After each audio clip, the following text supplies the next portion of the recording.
everyone, it's Kimber Schaefer here with Rage in the Cage OKC News. And if you're seeing me, that means Rage time is near. Rage in the Cage 65 is going down April 20th at the Sugar Creek Casino. And I've got this guy right here. This is Gabe. You are fighting Philip Rutledge, and this is for the heavyweight interim title.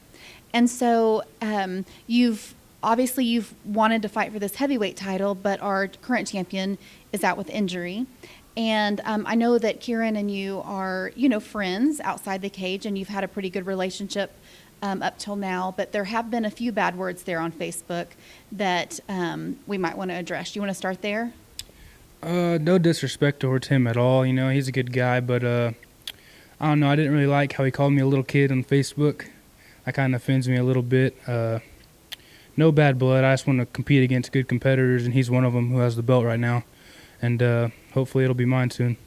Well, and you're 3-0 right now. You need the toughest competition there is out there. And, eventually one day you want to go pro, and this is important to fight everybody in your weight class that you possibly can. The toughest in Oklahoma you definitely need to face, and then even maybe the toughest fighters regionally, right? Yes, ma'am. I'm looking forward to it. Whoever, wants to step in there, let's talk to our matchmakers. Let's get it going. Sounds good. And for those of you that don't know Gabe and some of your background, you obviously wrestled in Kingfisher, high school wrestling, and then you went on to wrestle in, was it Colorado? Yes, ma'am. All right. Tell me a little bit about your wrestling career and some of your achievements. I wrestled at Otero Junior College in Southeast Colorado. I went 7-4 there. The competition was definitely a lot tougher than high school. I learned that pretty quick. I just like to compete. I compete in everything I do, so anything I can do to compete, that's what I'll do. Well, and obviously nobody wants to take you to the ground because obviously there's, you've got a huge wrestling background, but you've actually won all three of your fights first round victories. 2 of them have been TKO victories, correct? So, your stand up is on par, and you've also been training some at Jackson Wink, correct? Yes, ma'am. I went out there 2 times now. I'm planning to go back for about 3 months after this fight to get ready for the big fight. That's if I win, of course. I'm just looking forward to the future. Looking forward to getting my hands on that belt.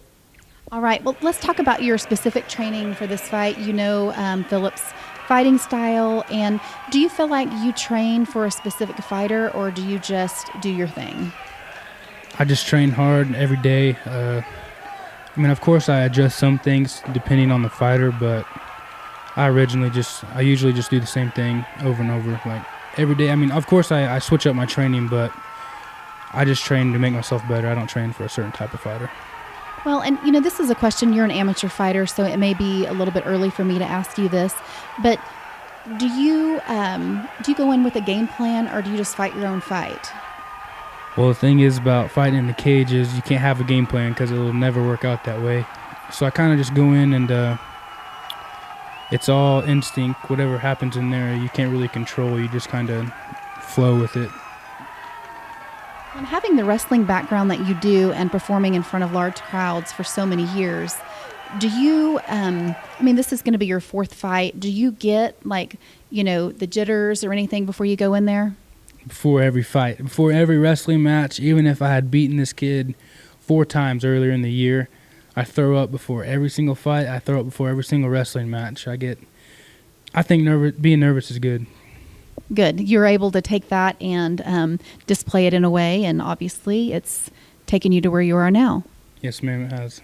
Well, good. Well, I'm so excited for you, Gabe. And, we were talking just a little bit about this before this pre-fight interview, just about, I feel like you've got a good head on your shoulders. You have a career in wrestling, and you're not rushing it. So many amateur fighters get in here, and they've got 3 wins like you, and they think that, 3 easy first-round victories, I'm going to go pro. But you're being smart about this. If your career is going to be in the UFC, you're going to take your time and fight everybody you can, the toughest as amateur that you can, correct? Yes, ma'am. I'm looking forward to maybe in June fighting in Arkansas for a belt against Avery Wilson if he wins his match coming up. Just anywhere, really. I'm just looking to fight the best, just to make myself better. I want the best version of me possible. All right. Well, hey, that's great advice for all of us. We all want that. So Gabe Rednose, you guys, as we mentioned, he is fighting for the heavy interim belt. And then once Kieran Mitchell is healed up, then you guys will try to unify those belts. And then we will have one heavyweight Rage in the Cage champion. It's all going down April 20th at Sugar Creek Casino. And I forgot to ask you, I don't want to leave this out. Do you have any shout outs or any sponsors? Yes, ma'am. I have quite a few sponsors, actually. Tony's Pump Supply.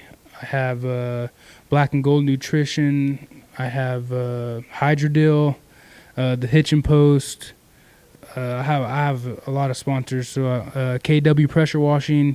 So I apologize if I leave you off, but I want you guys to know that I really appreciate you guys. Well, congratulations on that.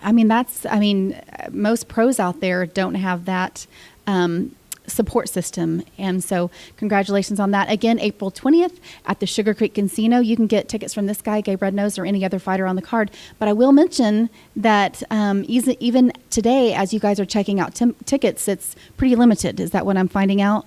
Yeah, not very many tickets left at all. All right, so take it from this guy. If you want to see this show and this battle go down, you want to get your tickets as soon as possible, and we will see you there April 20th at the Sugar Creek Casino.